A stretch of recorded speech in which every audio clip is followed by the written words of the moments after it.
तो हमें क्या फाइंड करना है, x और y में एक ऐसा रिलेशन, एक ऐसा संबंध बताना है ताकि बिंदु x और y बिंदुओं, ये दो अलग पॉइंट दिए, उनसे समदूरस्थ हो। ये वाला पॉइंट ये दो अलग अलग पॉइंट से इक्वल डिस्टेंस पे हो, ऐसा हमें प्रूव करना है या फिर ऐसा रिलेशन बताना है। तो हमने माना कि बिंदु, इसको जो फर्स्ट पॉइंट है इसको P नाम दिया और दो अलग अलग बिंदुओं से समदूरस्थ है, ऐसा हमने मान लिया कि ये जो P बिंदु है ये A और B से समदूरस्थ है। तो और हमें दिया है PA = PB। अब ये दो पॉइंट के बीच का डिस्टेंस है ना, तो इसमें फार्मूला लगाएंगे हम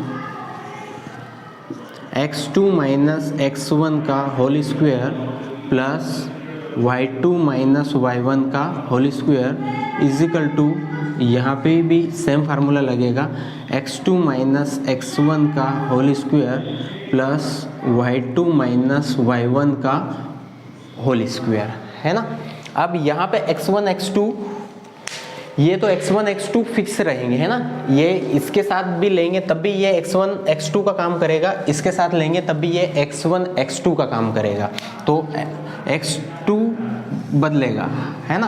तो x2 जब ये दो पॉइंट ले रहे हैं तो x2 हो जाएगा 7, तो 7 - x1 हो जाएगा x1 तो फिक्स ही रहेगा, हर बार यही लेना है, प्लस y2 की वैल्यू हो जाएगी 1 माइनस y1 कितना है y और होल स्क्वायर प्लस, फिर अब x2 क्या हो जाएगा, अब ये मैं दो पॉइंट ले रहा हूँ PB, इन दो पॉइंट्स का डिस्टेंस निकाल रहा हूँ, तो x2 हो जाएगा 3 माइनस x1 तो x ही रहेगा प्लस y2 कितना हो जाएगा 5 माइनस y1 कितना हो जाएगा y का होल स्क्वायर। अब देखो यहाँ पे अंडर रूट आ रहा है तो दोनों पक्षों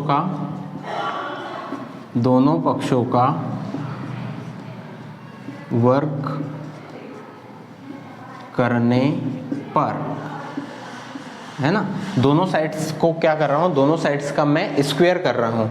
तो मैं एक स्टेप लिखते ना हुए इसी में सीधा कर रहा हूँ, तो ये मैंने स्क्वायर कर दिया। स्क्वायर क्यों किया, क्योंकि ये अंडर रूट हट जाएगा, ये अंडर रूट स्क्वायर से अंडर रूट हट जाता है, तो क्या रिमेनिंग बचेगा 7 माइनस x का whole square plus 1 minus y का होल स्क्वायर इजिकल टू, ये देखो इस अंडर रूट हटा दिया है ना ये करने के बाद, तो 3 माइनस x का whole square plus 5 minus y का होल स्क्वायर। तो इसके लिए कि ये छोटा सा फार्मूला रिमेंबर करना पड़ेगा।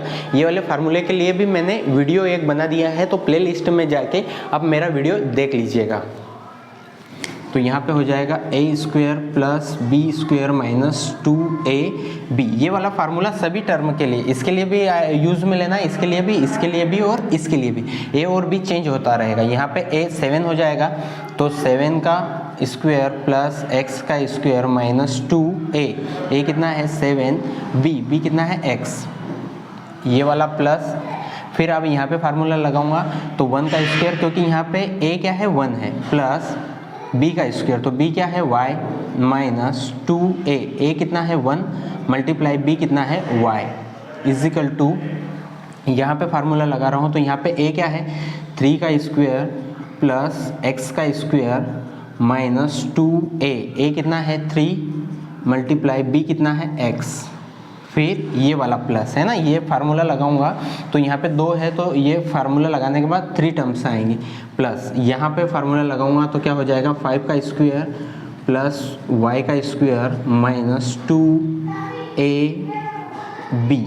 ओके, फिर अगले स्टेप में देखो x² यहाँ पे है, x² यहाँ पे है, और दोनों अलग अलग साइड है, एक इक्वल टू के लेफ्ट हैंड साइड में है, एक इक्वल टू के राइट हैंड साइड में, ये दोनों कैंसिल हो जाएंगे। ऐसा कैसा y² इधर भी है और एक राइट हैंड साइड में है y², तो ये दोनों कैंसिल हो जाएंगे।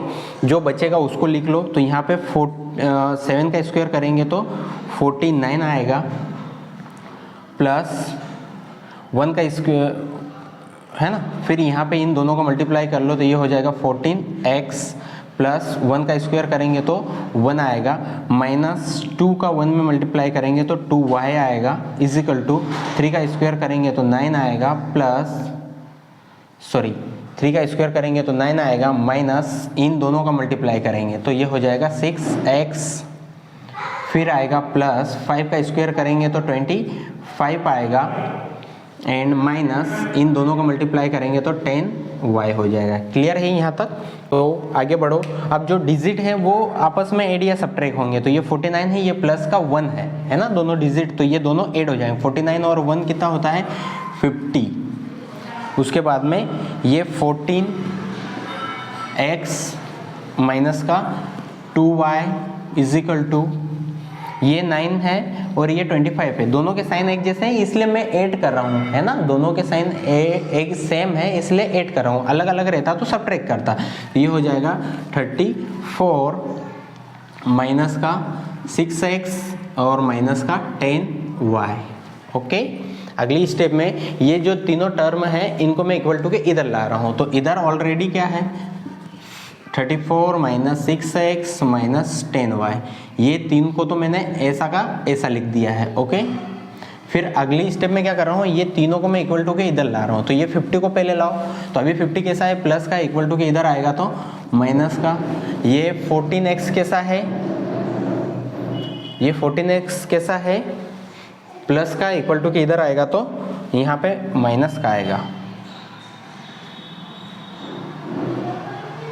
ठीक है, तो ये माइनस का है, तो ये माइनस का 14x है, इक्वल टू के इधर आएगा तो प्लस का 14x, फिर ये माइनस का 2y है, इक्वल टू के उधर जाएगा तो प्लस का 2y, फिर इक्वल टू के इधर कुछ बचेगा? कुछ नहीं बचेगा, 0। फिर यहाँ पे ये दोनों डिजिट है। ओके, और साथ में ये x वाले को पहले लिख दो, ये 14x है और ये माइनस का 6x है, दोनों x वाले टर्म है, तो 14x में से 6x जाएगा तो 8x बचेगा। फिर y वाला टर्म ले लो, ये माइनस का 10y है और ये प्लस का 2y है, तो ये माइनस का 8y हो जाएगा। ओके, फिर विदाउट एक्स वाई वाले, तो ये दोनों है विदाउट एक्स वाई, तो 50 माइनस का 50 है और प्लस का 34 है, माइनस का 50 और प्लस का 34 है। अब देखो ये दो अलग अलग साइन आ गए तो इनको सब्ट्रैक्ट करना पड़ेगा, तो 50 में से 34 को सब्ट्रैक्ट करूंगा तो कितना बचेगा? 16। तो कितना बचा? 16 इज इक्वल टू, ये इक्वल टू के इधर 0 था तो इक्वल टू के इधर भी लगा सकते हैं, तो ये 16। फिर इसके आगे साइन कौन सा आएगा? माइनस का आएगा। क्यों माइनस का आएगा? क्योंकि ये 50 ग्रेटर है, बड़ा है। ओके, अब क्या करेंगे?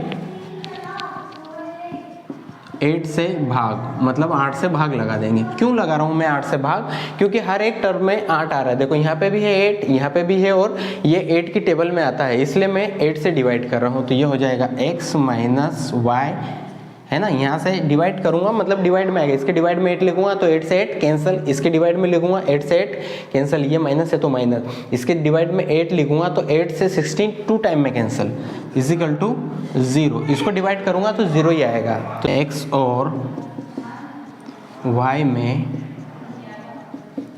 अभीष्ट संबंध, x और y में अभीष्ट संबंध x minus y minus 2 is equal to 0 है। This is the answer. Next question number 2, यदि sec 4a is equal to cosec a minus 20 degree 4a एक न्यून कोण हो, एक न्यून कोण हो तो a का मान ज्ञात कीजिए। इसका सॉल्यूशन, तो बच्चों इसके लिए एक टेबल याद रखनी पड़ेगी।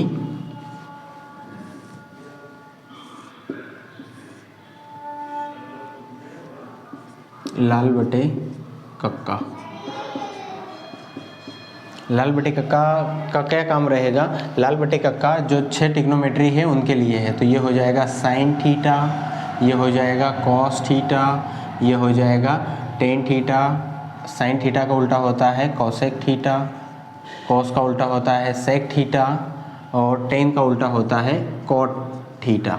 ओके, तो जब 90 डिग्री की बात आएगी, 90 माइनस या 90 प्लस, तो ये दोनों आपस में चेंज होंगे। ये दोनों आपस में चेंज होंगे और ये दोनों आपस में चेंज होंगे। कैसे होंगे देखो, साइन 90 माइनस 45, ये दोनों क्या है, एंगल है, तो ये हो जाएगा साइन किस में चेंज, ये 90 आ गया ना, तो ये चेंज होगा, साइन किस में होगा, कॉस में, तो कॉस, और ये 90 का काम सिर्फ इसको पलटाना है, तो ये हो जाएगा कॉस 45 डिग्री। ध्यान से समझना, ये आगे भी यूज में आएगा। फिर ऐसा कैसा, tan 90 माइनस 30 डिग्री, ये दोनों क्या है, एंगल है, तो 90 आया कि 90 इसको पलटाएगा, तो ये 90 10 को किस में पलटाएगा, कॉट में, क्योंकि ये मैंने बताया ना ये दोनों आपस में चेंज होंगे, तो ये हो जाएगा कॉट 30 डिग्री। ओके, ऐसा कैसे, ये दूसरे में चेंज होंगे, जैसे मान लो कि सेक ले लिया मैंने, सेक 90 माइनस 60 डिग्री, 90 माइनस 60 डिग्री, ये दोनों एंगल है, तो देखो ये 90 आ गया, 90 ये सेक को चेंज करेगा, तो सेक को किस में करेगा, कोसेक में, ये हो जाएगा कोसेक, और ये जो एंगल रहता है वो एंगल वापस आ जाएगा, है ना। 90 का काम कुछ भी नहीं है, 90 का सिर्फ इसको चेंज करना है बस। इसका यूज यहाँ करेंगे, हमें क्या दिया है, दिया है sec 4a is equal to cosec a minus 20 degree. देखो यहाँ पे कोसेक है तो इसको भी कोसेक बनाना पड़ेगा। ओके, कोसेक अगर इसको बदल करना है तो फिर मुझे 90 लगा देना है, तो ये बदल जाएगा, है ना। किसी के भी आगे अगर जैसे मेरे को साइन को बदलना है कॉस में, तो उसके आगे मुझे 90 लगाना पड़ेगा। कॉस को बदलना है साइन में तो 90 लगाऊंगा, सेक को बदलना है तो 90 लगाऊंगा। तो यहाँ पे सेक है और सेक किस में बदलेगा, कोसेक में, तो इसको मैं लिख सकता हूँ cosec 90 minus 4a is equal to, ये तो ऐसा का ऐसा रहेगा, एज इट इज रहेगा। क्लियर, ये इसको मैं ऐसा लिख सकता हूँ, 90 आए कि 90 इसको पलट देगा, देखो करके देख लो, 90 इसको पलटेगा। कोसेक किस में बदलेगा, सेक में, सेक 4a, तो सेक 4a को ऐसा लिख सकता हूँ। ये भी कोसेक है, ये भी कोसेक है, तो ये दोनों कोसेक हट जाएंगे, तो यहाँ पे कितना आएगा 90 minus 4a is equal to a minus 20 degree, 90 degree. Okay, अब ए वाले एक तरफ करो और विदाउट ए वाले, तो देखो ये 90 डिग्री तो एज इट इज रहेगा, ये माइनस का 20 है इक्वल टू के इधर आएगा तो प्लस का 20 डिग्री इज इक्वल टू ए, तो पहले से था, ये माइनस का 4a है इक्वल टू के उधर जाएगा तो प्लस का 4a, ये दोनों ऐड हो जाएंगे तो 110 डिग्री, ये दोनों ऐड हो जाएंगे तो 5a हो जाएगा। अब मुझे a फाइंड करना है क्योंकि उसने बोला है, तो a लाने के लिए इसके भी डिवाइड में 5 लिखना पड़ेगा और इसके भी डिवाइड में 5, 5 से 5 कैंसिल, 5 से ये 22 टाइम कैंसिल होगा, 5 2 ज़ा 10, लाना था 11, लेके आया 10, 1 रिमेनिंग बचा, 1 किसको देंगे, 0 को, तो बनेगा 10, 5 की टेबल में 10 2 टाइम में। ओके, तो यहाँ पे आ जाएगा 22 degree is equal to a, this is the answer. Okay, next question है हमारा, यदि sine a is equal to 3/4 तो cos a और tan a का मान परिकलित कीजिए। तो इसके लिए हमें एक त्रिभुज मानना पड़ेगा, त्रिभुज ABCD एक समकोण त्रिभुज है, एक समकोण त्रिभुज है। ओके, और कोण B समकोण है, कोण B समकोण है, तो ये बना लिया राइट एंगल ट्रायंगल। ये मैं मेरे एक वीडियो में बता चुका हूँ, ये A है, ये B है, ये C है, ये राइट एंगल ट्रायंगल है। ओके, तो हमें दिया है sine A is equal to 3/4, तो साइन A का फार्मूला क्या होता है, अपोजिट साइड, तो अपोजिट साइड क्या है, BC है ना, तो sine A is equal to होता है BC डिवाइड AC। ये कहाँ से आया, मेरे प्ले लिस्ट में एक वीडियो अपलोड किया है, उसमें मैंने अच्छे से एक्सप्लेन किया है। तो ये क्या हो जाएगा, sine A is equal to BC की वैल्यू कितनी है 3, और ये है 3/4, तो BC की वैल्यू कितनी है 3 और AC की वैल्यू है 4। ओके, क्योंकि ये साइन का फार्मूला होता है भाई, ठीक है। तो ये राइट एंगल ट्रायंगल है, उसमें दो साइड से हमें पता है, तीसरी साइड निकालना है, तो उसके लिए हमें लगाना पड़ेगा पाइथागोरस प्रमेय। पाइथागोरस प्रमेय। पाइथागोरस प्रमेय क्या होती है? पाइथागोरस प्रमेय होती है कर्ण का वर्ग इज इक्वल टू लंब का वर्ग धन आधार का वर्ग। ये छोटी क्लास में आप लोगों ने पढ़ा है, तो ये तो आपको याद होना ही चाहिए। बस इसमें जब भी ऐसा क्वेश्चन आएगा तो हमेशा टू साइड्स आपको दी रहेगी, तीसरी साइड आपको यही वाला फार्मूला हर बार लगाना है। पाइथागोरस प्रमेय यूज करके दो साइड से तीसरी साइड हर बार निकलेगी। तो कर्ण का स्क्वायर मतलब यहाँ पे 4 का स्क्वायर इज इक्वल टू लंब AB, तो लंब तो ऐसा ही रहेगा, ओके। आधार तो कितना है 3 का स्क्वायर, ये कितना हो जाएगा 4 का स्क्वायर 16 इज इक्वल टू लंब का वर्ग, तो लंबा का स्क्वायर तो ऐसा कैसा रहेगा प्लस 9, 3 का स्क्वायर 9। अब डिजिट को एक तरफ लाएंगे तो 16 माइनस 9 इज इक्वल टू लंब का वर्ग। इन दोनों को सब्ट्रैक्ट करेंगे तो कितना आएगा 7 इज इक्वल टू लंब का वर्ग। तो हमें तो सिर्फ लंब चाहिए, यहाँ पे लंब का स्क्वायर आ गया, तो ये स्क्वायर हटाएंगे तो इधर अंडर रूट आ जाएगा, तो लंब इज इक्वल टू हो जाएगा या परपेंडिकुलर इज इक्वल टू हो जाएगा अंडर रूट 7, तो ये हो जाएगा अंडर रूट 7, ओके।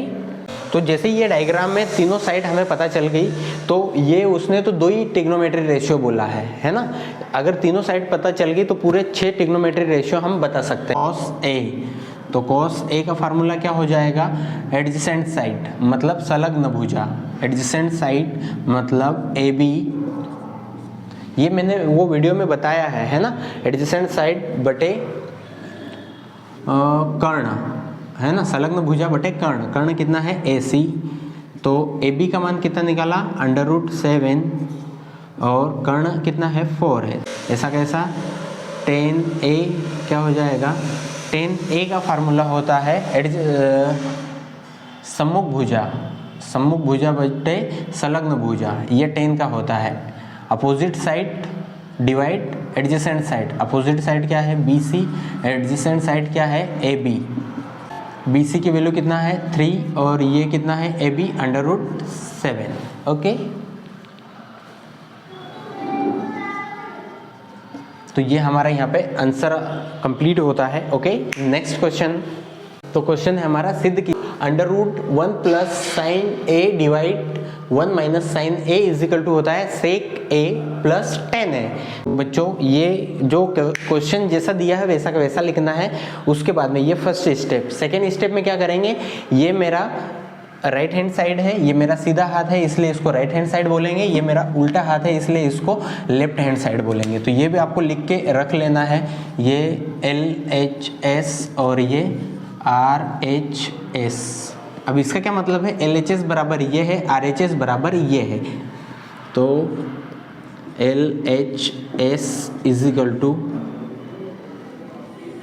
ये 1 plus sine A divide 1 minus sine A, ये हमने LHS इज इक्वल टू ये लिखा मल्टीप्लाई। अब जो भी नीचे रहेगा उससे मल्टीप्लाई वो डिवाइड करना है, तो नीचे क्या है 1 साइन A, ये मल्टीप्लाई कर दिया और ये डिवाइड हो गया। अब जो भी नीचे रहेगा उसका साइन चेंज करके मल्टीप्लाई डिवाइड करना है। तो अभी यहाँ पे क्या है माइनस है, तो यहाँ पे क्या लगाना पड़ेगा प्लस, ओके। अब अगली स्टेप, ये वाला 2 टाइम आ रहा है, देखो ये बिल्कुल सेम है, वो 2 टाइम आ रहा है, तो इसको एक बार लिख के पावर 2 में लगा सकता हूँ, ओके। ये लगा दिया, फिर ये भी 2 टाइम आ रहा है, यहाँ पे भी 1 और साइन है, यहाँ पे भी 1 और साइन है, बस डिफरेंस इतना है कि दोनों के साइन अलग अलग है। तो दोनों के जब साइन अलग अलग हो और दोनों ब्रैकेट मल्टीप्लाई में हो तो हम फार्मूला लगाएंगे। ये मैंने मेरे प्ले लिस्ट में आपको एक वीडियो में पता चल जाएगा, वहाँ से देख लीजिएगा। तो ये हो जाएगा A का स्क्वायर माइनस B का स्क्वायर, ओके, क्योंकि ये जब दोनों ऐसे अलग अलग ब्रैकेट रहते हैं तो इसका ये फार्मूला लगता है। फार्मूला भी लिख देता हूँ, a माइनस बी और a plus b is equal to होता है a square minus b square. Okay, तो ये फार्मूला लगा दिया। फिर अगली स्टेप में क्या होगा, देखो ये तो पावर 2 है तो इसको तो ऐसा ही रहने दो, नीचे क्या हो जाएगा, ये अंदर चले जाएगी, 1 का स्क्वायर करेंगे तो 1 माइनस इसको लिख सकता हूँ साइन स्क्वायर a। ओके, फिर यहाँ पे देखो 1 आ गया और साइन स्क्वायर आ गया, तीन चीज़ों में रिलेशन बताई थी मैंने, साइन में, कॉस में और 1 में। तो यहाँ पे 1 और साइन आ गया है, कौन छूट गया, कॉस, तो इन दोनों को हटा के मैं कॉस स्क्वायर लिख सकता हूँ। ओके, तो यहाँ पे हो जाएगा 1 प्लस साइन a का होल स्क्वायर डिवाइड में कॉस स्क्वायर। ये कहाँ से आया, वो फार्मूले से, वो मैं पहले आपको मेरे वीडियो में समझा चुका हूँ। अब देखो इसकी भी पावर 2 है और इसकी भी पावर 2 है, तो क्यों ना मैं दोनों के अलग अलग पावर ना लगाते हुए एक ब्रैकेट बना दूँ और पूरे की पावर लिख दूँ। लिख सकता हूँ मैं ऐसा, क्यों लिख सकता हूँ, क्योंकि भाई दोनों की पावर 2 है, इसकी भी पावर 2 है और इसकी भी पावर 2 है। तो मैंने दोनों की पावर, देखो ये दिख रहा है पावर में 2 है और इसकी भी पावर 2 है, क्योंकि अभी ये अंदर में लेके आया था पावर, आपको बताया था, तो मैं वापस बाहर भी इसको लगा सकता हूँ, ठीक है ना। अब ये स्क्वायर से अंडर रूट हट जाएगा तो कितना आएगा, 1 प्लस साइन a डिवाइड में कॉस a। ओके, क्योंकि ये स्क्वायर से अंडर रूट हट जाएगा, ये आया, ये कॉस डिवाइड में है ना, कॉस डिवाइड में दिख रहा है, तो इसका ये मतलब है ये 1 के डिवाइड में भी कॉस है और साइन के डिवाइड में भी है, तो 1 के डिवाइड में कॉस a लिख सकते हैं प्लस साइन a के भी डिवाइड में कॉस a लिख सकते हैं। क्लियर, ऐसा लिख सकते हैं। और इनके फार्मूले भी मैंने बताए हैं, फिर से यहाँ लिख देता हूँ। 1 अपॉन कॉस a का फार्मूला होता है सेक a और sine a divide cos a is equal to होता है टेन a। ये दोनों फार्मूले मैंने मेरे प्लेलिस्ट में एक वीडियो बनाया है, उसमें समझाया है, वहाँ से देख लीजिएगा। तो इसको मैं लिख सकता हूँ सेक a, या फिर यहाँ तक आने के बाद में सीधा आपको जो प्रूव करना है वो भी लिख सकते हो, तब भी आपका आंसर ही माना जाएगा, अगर किसी को ये फार्मूले रिमेंबर करने में प्रॉब्लम आ रही है तो। ओके, और ये किसके इक्वल है, जहाँ पे भी आपको ऐसा दिख जाएगा तो उसको आप RHS लिख सकते हो। और मैं लेके क्या चल रहा था, ये LHS लेके चल रहा था, आ रहा है समझ में, तो LHS is equal to RHS, proved या सिद्ध होता है।